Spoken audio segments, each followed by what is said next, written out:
ecomedios.com. Seguinos en Twitter, @ecomedios1220. Las claves de la información, seguilas en Asteriscos, con José Calero e Iván Damianovich.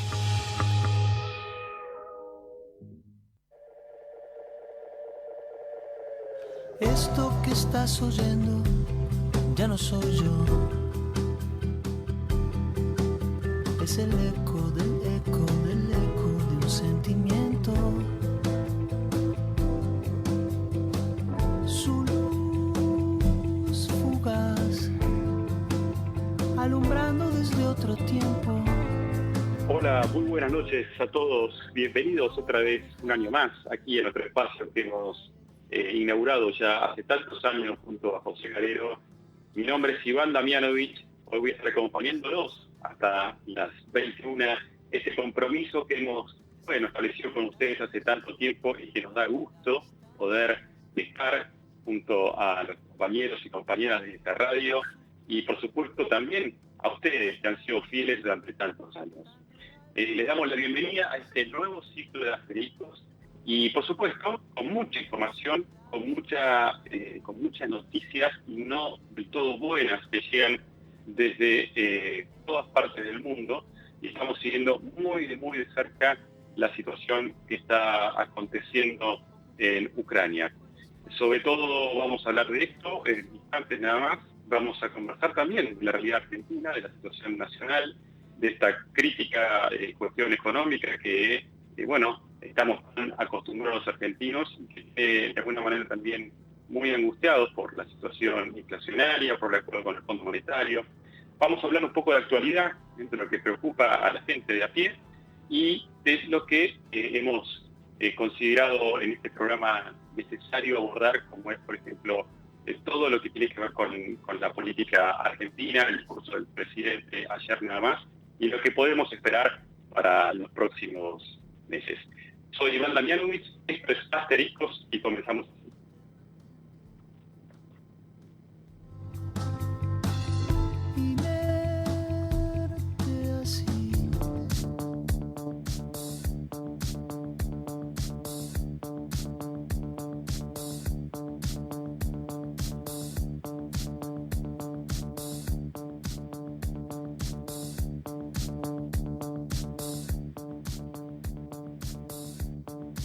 Bueno, y efectivamente, como lo anunciamos al comienzo de nuestro programa, la atención está puesta por estas horas desde ya hace 7 días en Ucrania, en las diferentes ciudades de Ucrania que están siendo por estas horas víctimas, blancos de las fuerzas rusas que han ingresado. Decimos 8 días porque ya a esta hora Ucrania ha ingresado en su 8º día de asedio militar por parte de las fuerzas rusas en una situación realmente dramática. Vamos a conversar para eso, para que pueda explicarnos de alguna manera la situación con Claudio Fantini, analista internacional. Hola Claudio, Iván Damianovich te saluda, ¿cómo estás? ¿Qué tal, Iván? Muy buenas tardes, un gusto saludarte. Bueno, igualmente. Claudio, por estas horas lo que estamos entendiendo, escuchando a través de los medios occidentales y de la información que nos llega, es que, Ucrania está ingresando en su 8º día de asedio militar y cada vez hay más víctimas civiles, por un lado. Ha caído en algún sentido la ciudad de Kherson hace algunas horas nada más. ¿Cuál es el escenario que estás vislumbrando? ¿Esto se está extendiendo más allá de lo esperable? ¿Putin puede todavía avanzar mucho más sobre este país?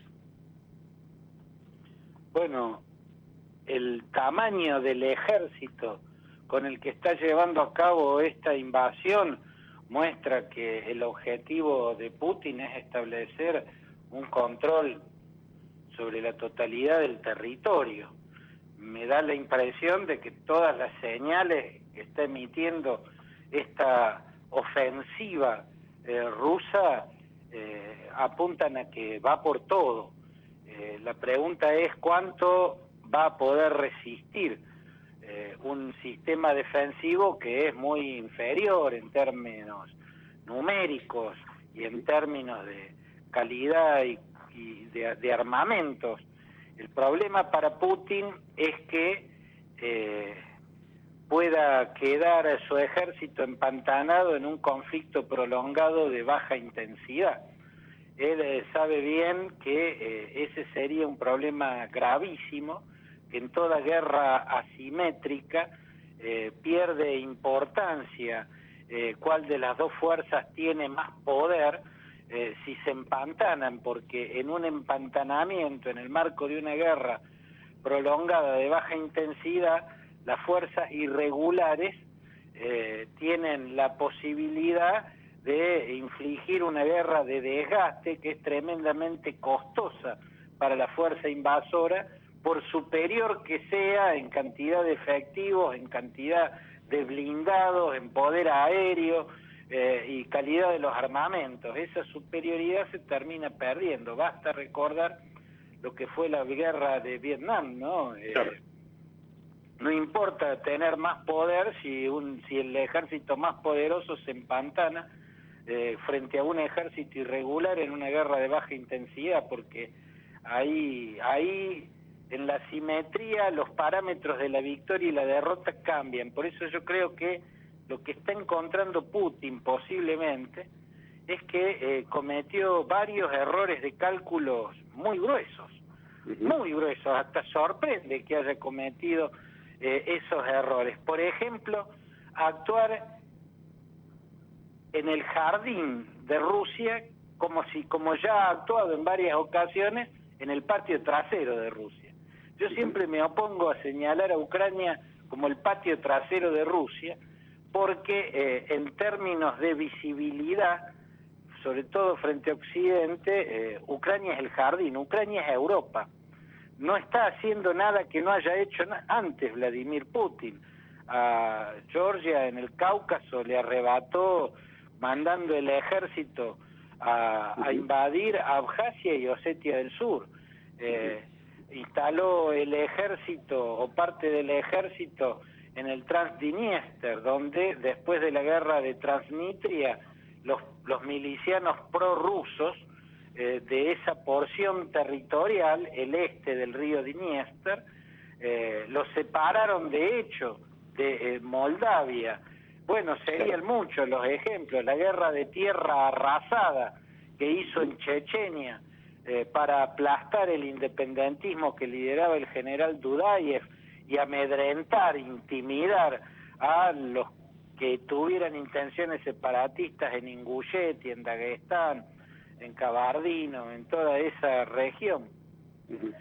Pero esta vez lo está haciendo en el jardín, o sea, acá las casas del frente, que son nada menos que las de Europa, que Europa, están viendo lo que pasa y no lo van a tolerar, no lo tolera, ¿no? Cuando lo hace en el patio trasero, ahí no se ve la barbaridad que hace. En este caso, está generando un nivel de rechazo que está lapidando su imagen en el escenario de la dimensión pública mundial. Y hoy las guerras se libran en dos escenarios, el de los campos de batalla y en el escenario de la dimensión, en el escenario de la opinión pública mundial, y ahí es abrumadora la derrota de Putin. Está encontrando un Waterloo.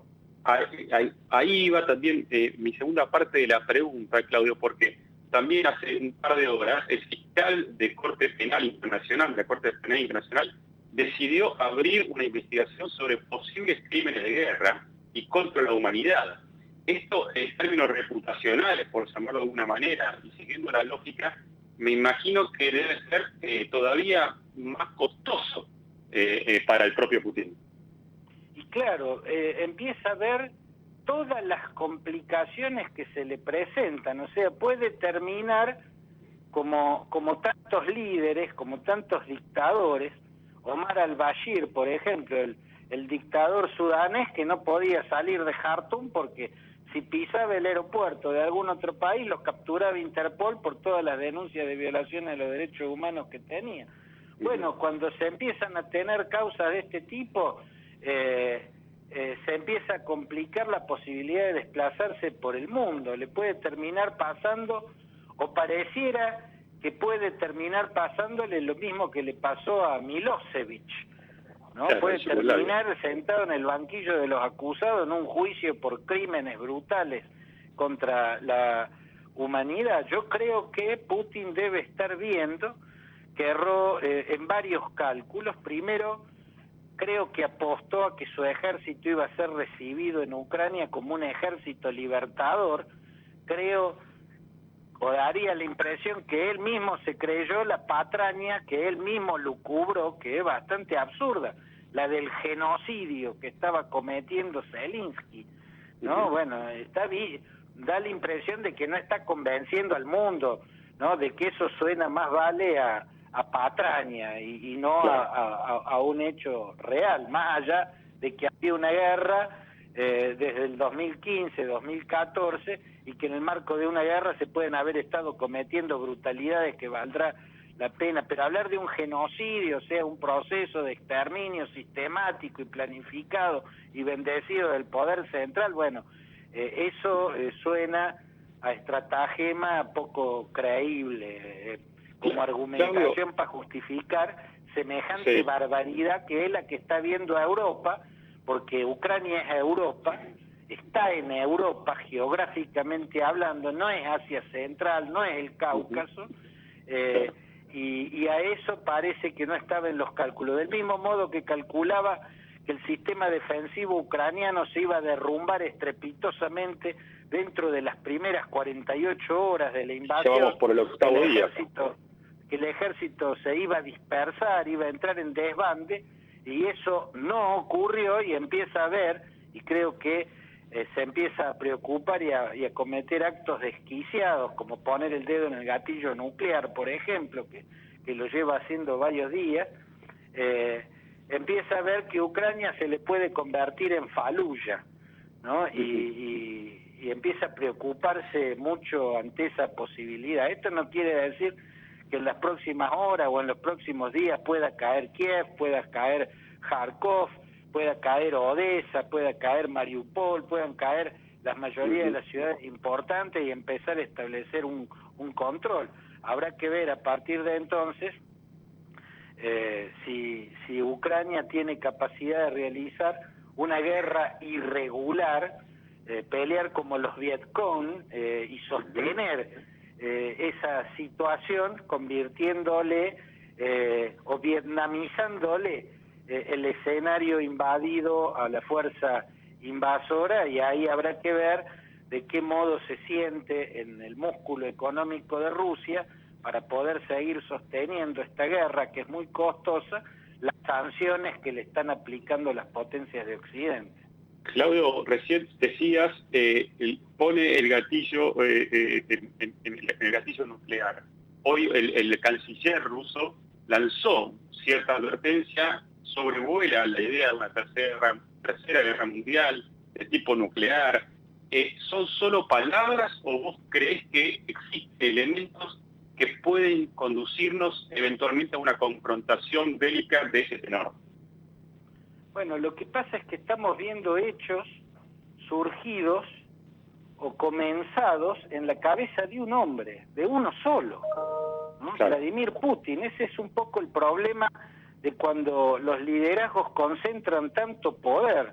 Los líderes que llevan tantos años gobernando con poderes absolutos terminan napoleonizándose, ¿no? O sea, perdiendo el equilibrio también y creyendo que pueden ir por todo y que siempre van a triunfar, porque la verdad es que Putin es una sucesión de éxitos militares muy brutales, algunos muy bestiales, a costos humanos terribles, otros, pero todas las batallas que emprendió las terminó ganando.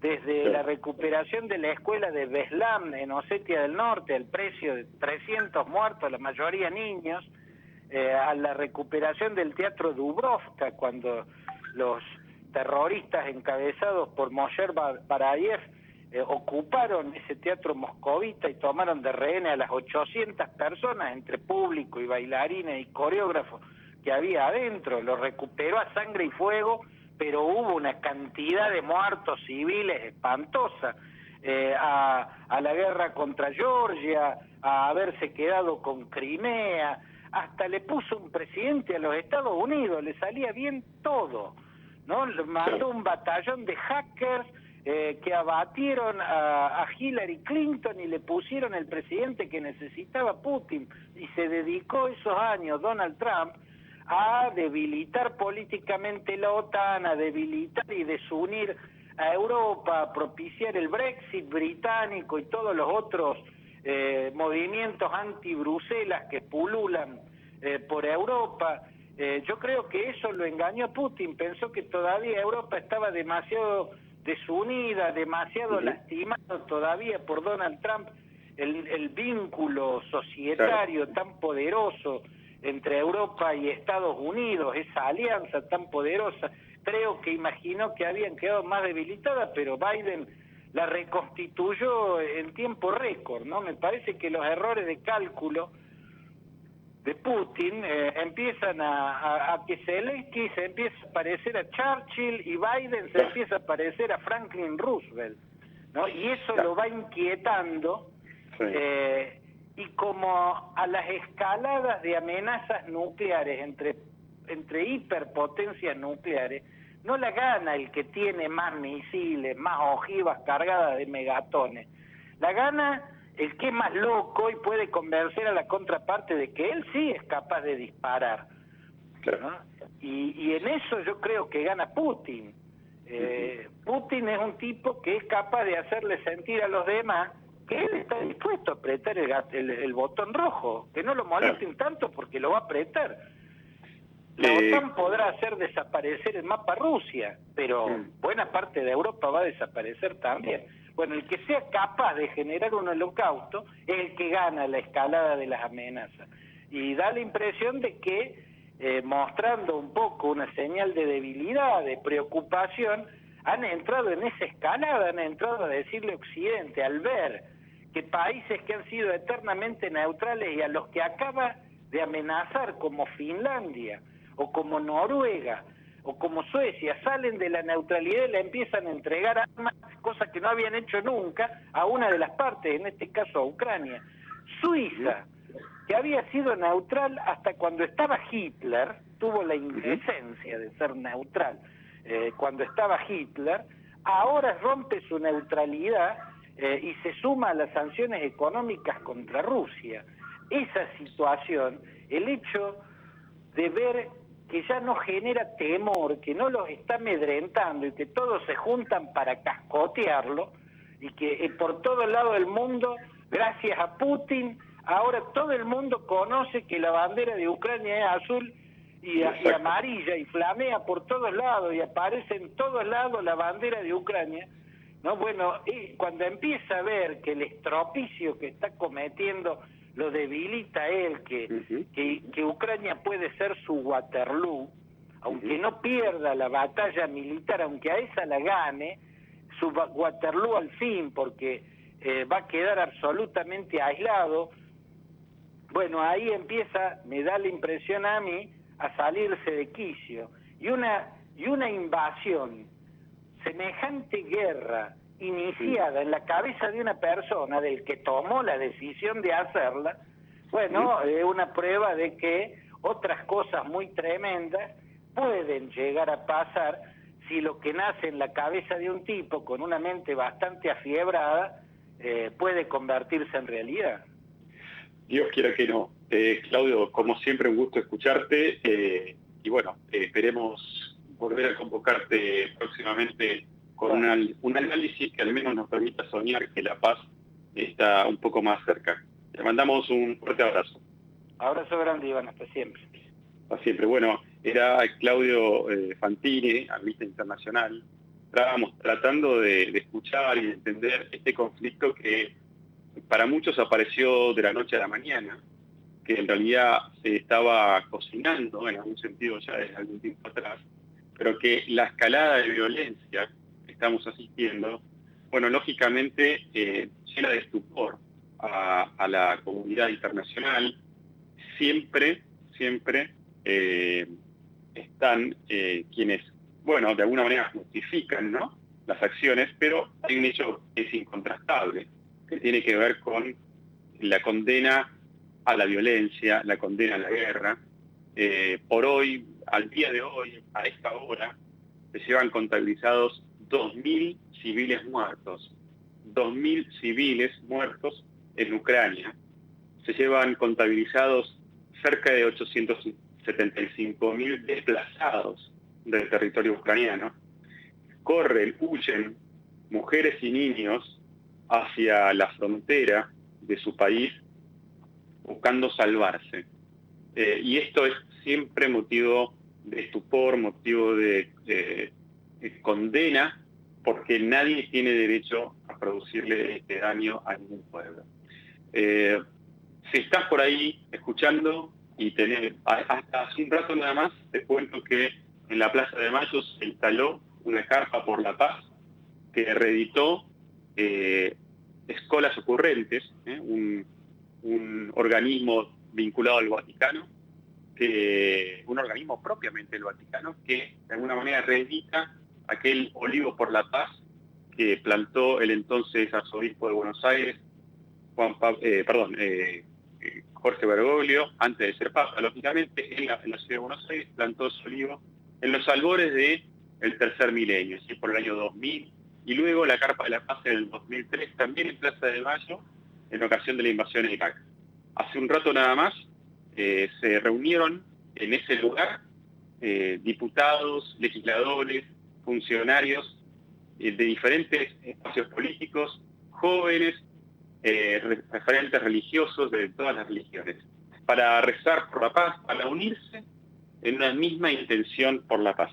Es humilde lo que uno puede ser desde Argentina, tan lejos de aquel dolor, pero en la medida en que nos mantengamos informados y acompañemos, en todo caso, algunas acciones vinculadas a la paz, muy probablemente estaremos haciendo nuestro trabajo. Te propongo, después de este programa, si estás por Palermo, por ahí, andate por el Rosedal y mira lo que nos va a poner ahora Gerardo, escúchalo de la mano del Cuartango y entre todos hagamos una apuesta por la paz en Ucrania.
Estamos llenos de historias verticales. Girá tu celular.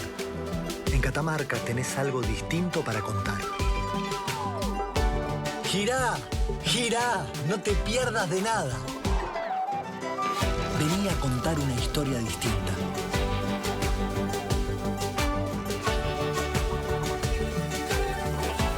¿Querés descubrir algo distinto? Girá y vení a Catamarca.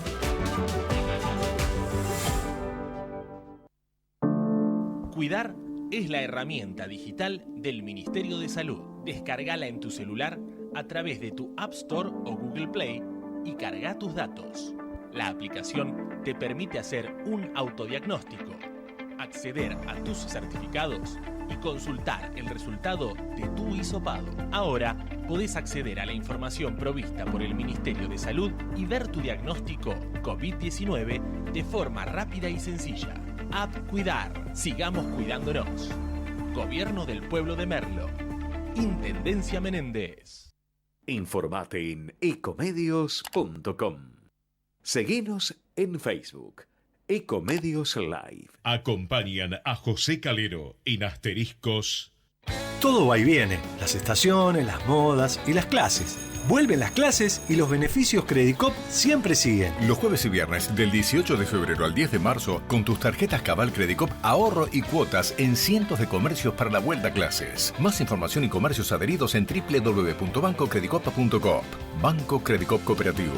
La banca solidaria. Promociones destinadas a la cartera de consumo. Consulta vigencias, topes de reintegro, comercios adheridos, bases y condiciones en www.bancocredicop.coop. No dejemos de cuidarnos. Usemos siempre tapaboca. Mantengamos distancia. Elijamos espacios abiertos. Ventilemos lugares cerrados. Para más información, entra a buenosaires.gov.ar/coronavirus. Cuidarte es cuidarnos. Buenos Aires Ciudad. Grupo Petersen. Desde 1920, construyendo el país. BGH. Más de 100 años de historia en la innovación, el desarrollo y la comercialización de productos y servicios tecnológicos de vanguardia para personas, empresas y gobiernos. Naturgy te recuerda que alterar las instalaciones de gas de la distribuidora o un medidor de gas representa un potencial alto riesgo para la seguridad de las personas y para sus bienes materiales, además de constituir un delito. Por ello, las instalaciones de gas solo pueden ser manipuladas por personal autorizado por la compañía. Si sos testigo o tenés conocimiento de estas irregularidades, te pedimos que hagas la denuncia. Si preferís en forma anónima al 0810-333-6862 o por mail a denuncias@naturgy.com.ar. Cuidémonos entre todos.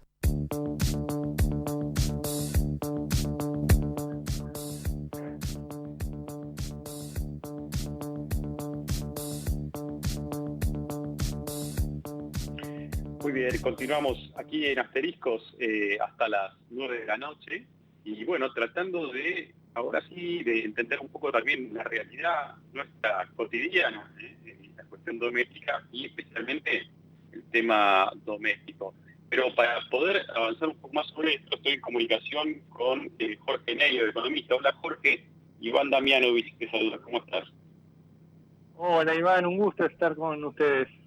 Bueno, muchas gracias igualmente. Jorge, en cualquier momento, es cuestión de minutos, de horas tal vez, a menos que vuelvan a pasar los pronósticos, estará ingresando en el Congreso el proyecto, o mejor dicho, el acuerdo, el entendimiento con el Fondo Monetario para que sea acompañado por los diputados y los senadores de la Nación. Por lo que hemos escuchado, evidentemente hay algunas diferencias, como se fue presentando el tema, pero evidentemente la Argentina se encamina a un 2022 con un ajuste, particularmente en el tema de subsidios. ¿Qué evaluación estás haciendo en torno a este tema? Iván, el ajuste en las tarifas públicas, digamos, que trae una baja de los subsidios es una cuestión que empezó hace mucho tiempo, allá por el 2019, y que el gobierno primero pospuso por la pandemia, luego pospuso en parte por necesidades políticas de las elecciones de medio término del año pasado, y ahora con la necesidad de cerrar el acuerdo en el FMI, digamos, como que ya no dio para más. Entonces el gobierno está encarando un poco, está tratando de prolijar, de ordenar un poco la casa, digamos, y necesita encarar un tema que es espinoso en términos políticos y también tiene cierto impacto en la inflación, digamos. Entonces, está tratando de hacer una suerte de sintonía fina entre las necesidades de ordenar la casa y las necesidades políticas, digamos, a mediano plazo, teniendo en cuenta que nos falta bastante poco relativamente para las elecciones presidenciales, digamos. Ahora, evidentemente, digamos, la fragilidad de la economía argentina queda en evidencia una vez más, ¿no? Cuando acontecen situaciones como la que estamos viviendo a nivel internacional, ¿no? Una guerra que estalla a miles de kilómetros de distancia, que va a tener también su correlato en la Argentina, ¿no? ¿Cómo crees que va a impactar, en definitiva, por un lado, acuerdo con el Fondo Internacional, y con el Fondo Monetario Internacional, y por el otro lado, una realidad mundial muy acuciante en algún sentido, que puede impactar en el precio de los commodities, que puede impactar en el tema del precio del gas licuado, en la necesidad que tiene Argentina de ajustar sus números, en fin, ¿con qué nos podemos encontrar finalmente los argentinos a la hora, bueno, de vivir la diaria, la cuestión cotidiana? Digamos, la cuestión cotidiana para los argentinos en realidad va a ser un reflejo de las debilidades y las fortalezas que tiene el país, que se muestran más, digamos, más fielmente con estas cosas que pasan a miles de kilómetros de distancia y que, por ejemplo, te hacen ingresar muchos dólares más de lo que esperábamos por la cosecha de la soja y el maíz, pero también te hace gastar muchos dólares y te hace importar mucha energía bastante más cara de lo que esperábamos, digamos. Entonces, ¿y esa ecuación finalmente cómo queda? Y la ecuación aparentemente queda positiva para el país por poco, digamos, eso dependerá mucho realmente, no tanto de los precios de la soja y el maíz, que más o menos, sino de los precios de la energía, que es un mercado mucho más, si querés, mucho más atomizado, que tiene muchas plazas, no es el mismo precio en el gas en Estados Unidos que en Europa, que en Japón, porque no es lo mismo poner un barco en Europa que en Japón. En cambio, el precio internacional de la soja lo conocemos más o menos todos, con alguna diferencia. Entonces, el balance parece ser positivo, pero no por mucho, y depende mucho también de la volatilidad de los precios y de cuánta energía necesita finalmente Argentina, digamos. Entonces, cuánto gas, básicamente. Entonces, y a qué precio lo pueda conseguir, porque eso creo que es la cuestión más incierta que estamos atravesando, digamos. Entonces, el balance es positivo, pero incierto, digamos, por ahora. Bien. Mientras tanto, hoy mismo el gobierno ha procurado, bueno, convocar al Consejo del Salario para elevar el salario mínimo vital y móvil. ¿Qué margen ves que hay para que las empresas y los gremios se sienten a negociar una actualización en los salarios? Yo creo que el margen está dado porque hay margen, digamos, y el margen es básicamente porque toda la economía argentina de alguna manera está indexada a la inflación pasada, digamos. Entonces, nadie puede ponerse hablando de pronto muy duro, claro. Porque toda la economía está indexada a niveles de inflación de alrededor del 50%. Vos pensás que los alquileres actualmente, aunque se piensa cambiar el proyecto, la ley, están indexados. Las jubilaciones están indexadas. Hasta los planes sociales están indexados al salario mínimo o a la movilidad. Hay un montón de cuestiones que están indexadas, entonces no hay mucho espacio, digamos. Yo creo que la inflación en este año va a andar alrededor del 55%, pero que los salarios no le van a perder mucha pisada porque no es negocio para nadie, digamos. Ahora, vos seguís observando un escenario inflacionario que no cede. El 55%, estamos 4 puntos por arriba de lo que fue el 2021. Y no sé, porque el aumento de tarifas algún tipo de efecto va a tener, efecto de segunda vuelta, en precios de bienes y servicios, intensivos en luz, en gas. Digamos, el peluquero de la esquina, que tiene mucho uso de electricidad, que su gran... aparte de las herramientas, tiene la luz prendida todo el mundo que usa frío para conservar, digamos, todo tipo de... hay un montón de actividades que uno a veces no se imagina lo intensivas que son en gas. Hasta la producción de fertilizantes para el campo es muy intensiva en uso de gas. Entonces, eso tiene un efecto no muy grande, pero que tiene cierto efecto, y aparte los aumentos todavía no están bien determinados en términos de porcentaje. Solamente se aumentó un 20% a principios de marzo de este mes, y después hay que ver, y después va a haber la segmentación famosa esa, que también va a tener un aumento mayor para algunos, para niveles de poder adquisitivo altos, digamos. Entonces, todo eso va a tener cierta inercia inflacionaria, y después tenemos el tema de los combustibles también, que YPF aumentó 9-10% las naftas en febrero, pero si se mantienen los valores del barril arriba de los $100, $110, como estuvo cotizando hoy, en algún momento va a haber que ajustarlo nuevamente, porque si no, el valor en dólares va a ser el valor en dólares internos muy bajo, y pues tenemos problemas de abastecimiento o problemas de rentabilidad para las empresas. ¿Por qué se perdimos? ¿Hola? Hola, hola. Hola, hola.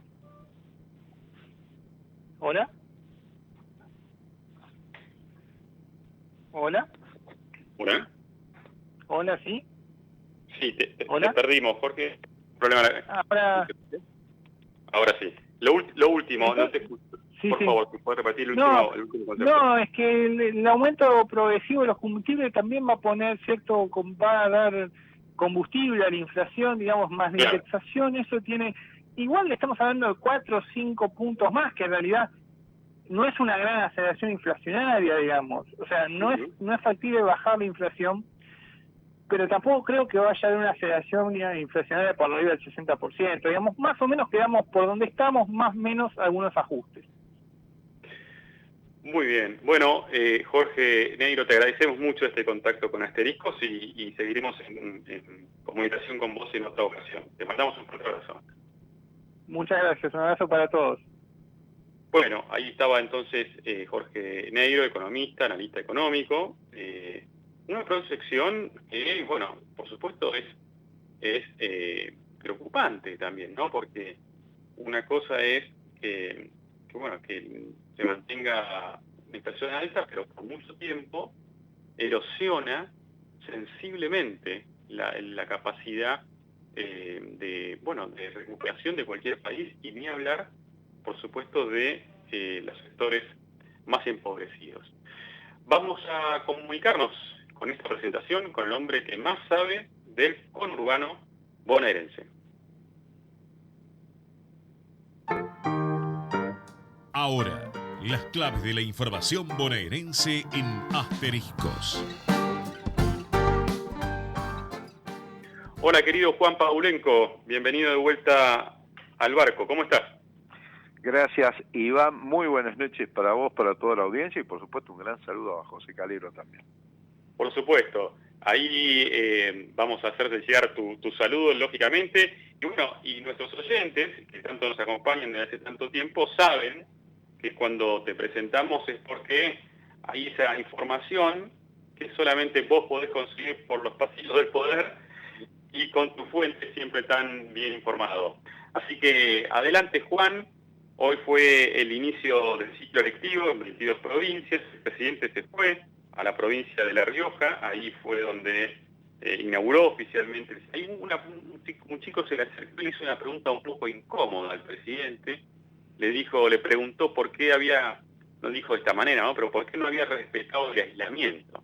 Así que fue una situación un poco compleja. Después el gobierno la relativizó, pero bueno, el presidente inauguró finalmente las clases allí en la provincia de La Rioja. En la provincia de Buenos Aires, ¿qué fue lo que sucedió, Juan?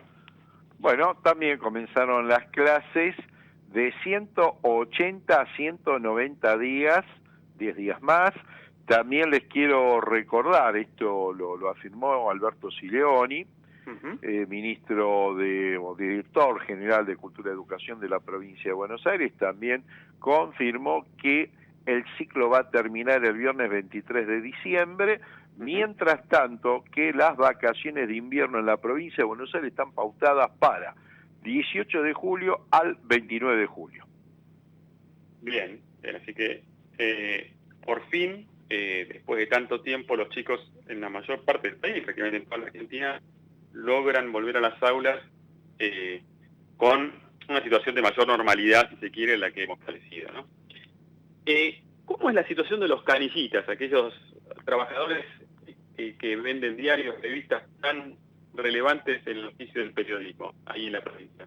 Bueno, evidentemente es una rama, un gremio que está en alerta rojo, porque tanto en la Ciudad Autónoma de Buenos Aires como en la provincia, en especial en el conurbano, es terrible, Iván, la cantidad de puestos de venta de diarios y revistas que han cerrado. La pandemia directamente les pegó el knockout. Muchos de ellos están intentando reinvertirse, reconfigurar, entonces te venden desde, no sé, juegos, te venden botellas de vino, libros, juguetes, pero claro, rojo total.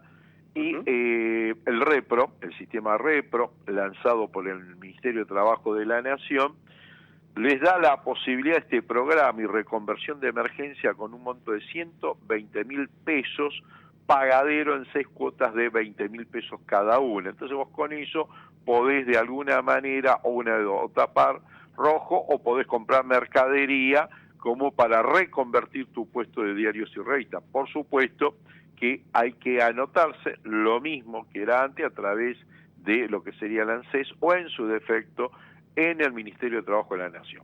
Bueno, buen dato necesario para estos trabajadores tan importantes que siempre, bueno, forman parte de este mundo urbano necesario en la distribución de los diarios y revistas.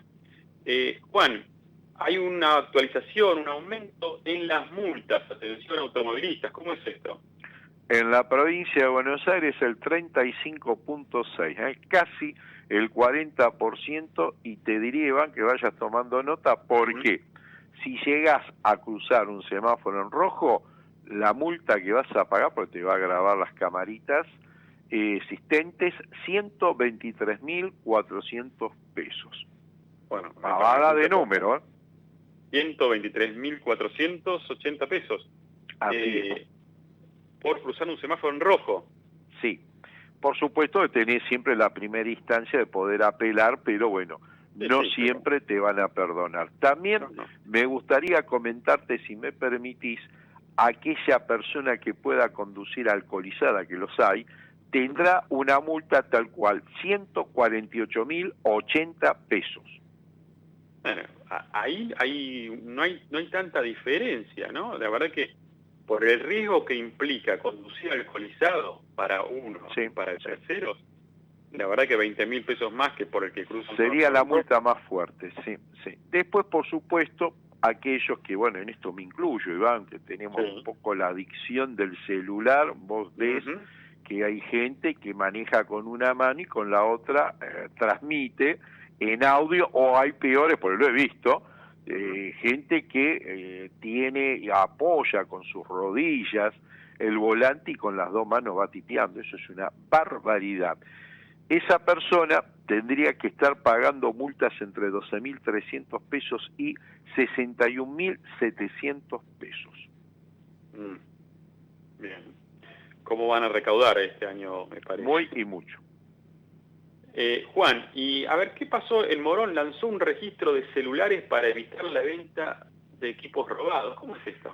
Sí, yo elegí justamente esta noticia porque puede ser un precedente. Por ahora se está investigando y se está probando en Morón, donde todos los negocios de venta y arreglo de celulares más accesorios tienen un registro que van a llevar un detalle de la compra, venta y reparaciones de celulares usados. Ejemplo, yo vengo con mi equipo y no va a figurar a futuro los detalles de esa persona que te lo haya arreglado, evidentemente el problema lo va a tener la persona titular de ese negocio porque, bueno, está trabajando con mercadería de dudosa procedencia. Claro.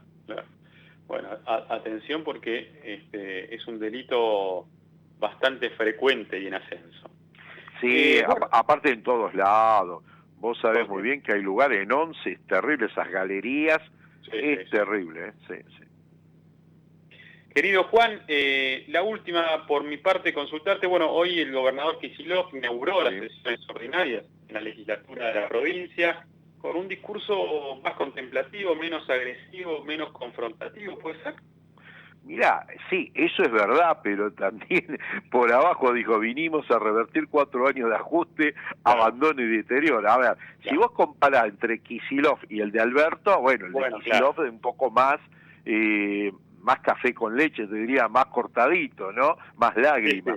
Sí. Pero, entre otras cosas, dejó muchos títulos. Por ejemplo, dijo que consignó que la gestión a su cargo financió obras para 135 municipios con proyectos que fueron definidos por cada gobierno municipal, diciendo, bueno, yo también doy autonomía, bajo los recursos y demás, ¿no? Más o menos, tal vez lo más importante, aprovechó y pidió hacer esta apertura un día después que lo hizo el señor presidente ayer en el Congreso de la Nación, ¿no?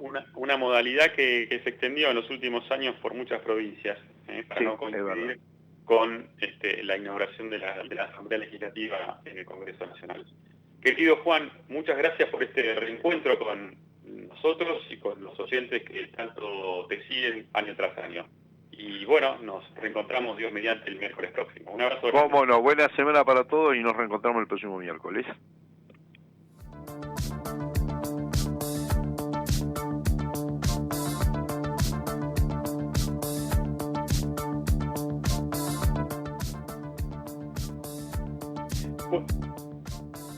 Efectivamente, entonces, como lo compartíamos hace un ratito nada más con Juan Andrés Pavlenko, la apertura de las sesiones ordinarias en el Congreso, ustedes recordarán que antes de la modificación de la Constitución Nacional era el 1 de mayo, ahí comenzaban las recién las sesiones ordinarias.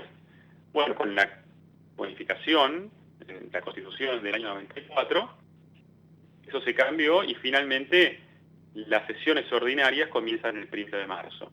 Así fue como es tradición, el presidente fue al Congreso con un discurso que voluntarioso, se podría decir en algún sentido, enfocado sobre todo en algunos aspectos vinculados a la producción nacional, pero que también trajo mucho ruido en algunos sectores empresarios, especialmente cuando dijo, acá no va a haber ninguna reforma laboral, acá no va a haber ninguna reforma previsional. Claro, aclaremos, el presidente de la Nación necesita que el Congreso apruebe el acuerdo con el Fondo Monetario Internacional. Un proyecto, como dijimos hace un rato, que estará al caer en cualquier momento, probablemente esta madrugada incluso, en el Congreso, y sobre el cual deberán trabajar los diputados y los senadores, donde hay discusiones serias, pero discusiones dentro del oficialismo y dentro de la oposición. Es decir, estamos ante un escenario de fragmentación política que en definitiva traba las decisiones y que los proyectos de un lado o del otro puedan prosperar.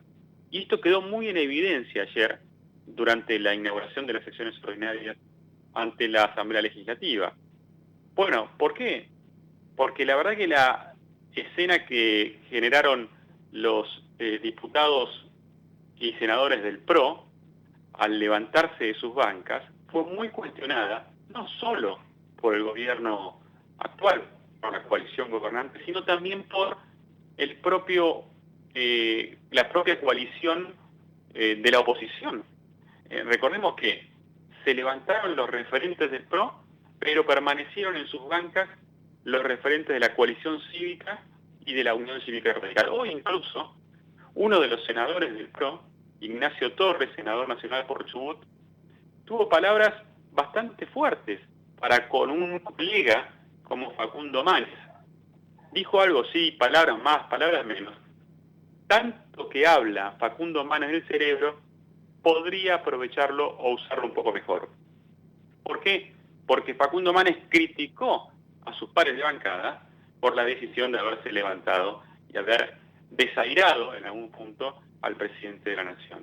Entonces, ¿qué es lo que estamos viendo, queridos amigos? Que la Argentina ingresa en un año complejo a nivel doméstico, a nivel local, a nivel internacional, con altos índices de pobreza, con altos índices de inflación y con una dirigencia política que no logra ponerse de acuerdo en cuestiones básicas, en conceptos básicos. No logran ponerse de acuerdo el propio oficialismo. Ayer también estuvo ausente en la Cámara de Diputados el diputado Máximo Kirchner, que hace un par de semanas atrás renunció a su jefatura de bloque en desacuerdo con el proyecto o con el entendimiento con el Fondo Monetario. Y no logran ponerse de acuerdo también en la oposición, los partidos que componen Juntos por el Cambio.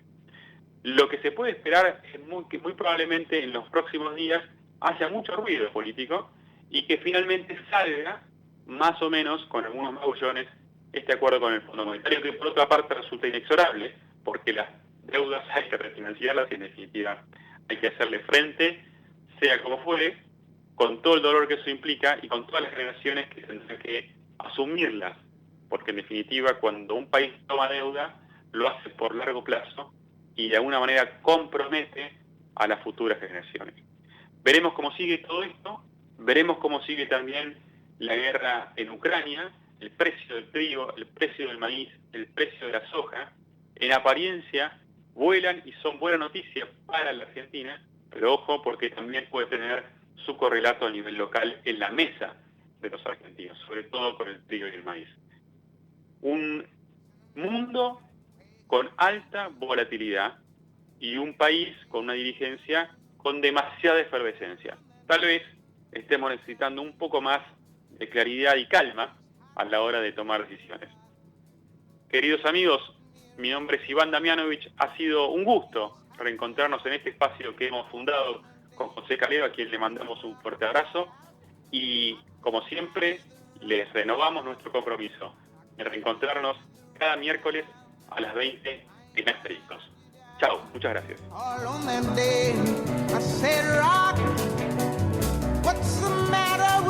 Acompañaron a José Calero en Asteriscos. Todo va y viene, las estaciones, las modas y las clases.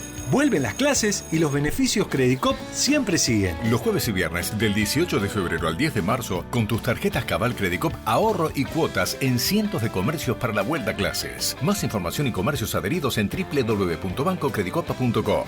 Banco Credicop Cooperativo. La banca solidaria. Promociones destinadas a la cartera de consumo. Consulta vigencias, topes de reintegro, comercios adheridos, bases y condiciones en www.bancocredicop.coop. No dejemos de cuidarnos. Usemos siempre tapaboca. Mantengamos distancia. Elijamos espacios abiertos. Ventilemos lugares cerrados. Para más información, entra a buenosaires.gov.ar/coronavirus. Cuidarte es cuidarnos. Buenos Aires Ciudad. Grupo Petersen, desde 1920, construyendo el país. BGH, más de 100 años de historia en la innovación, el desarrollo y la comercialización de productos y servicios tecnológicos de vanguardia para personas, empresas y gobiernos. Naturgy te recuerda que alterar las instalaciones de gas de la distribuidora o un medidor de gas representa un potencial alto riesgo para la seguridad de las personas y para sus bienes materiales, además de constituir un delito. Por ello, las instalaciones de gas solo pueden ser manipuladas por personal autorizado por la compañía. Si sos testigo o tenés conocimiento de estas irregularidades, te pedimos que hagas la denuncia. Si preferís en forma anónima al 0810-333-6862 o por mail a denuncias@naturgy.com.ar. Cuidémonos entre todos.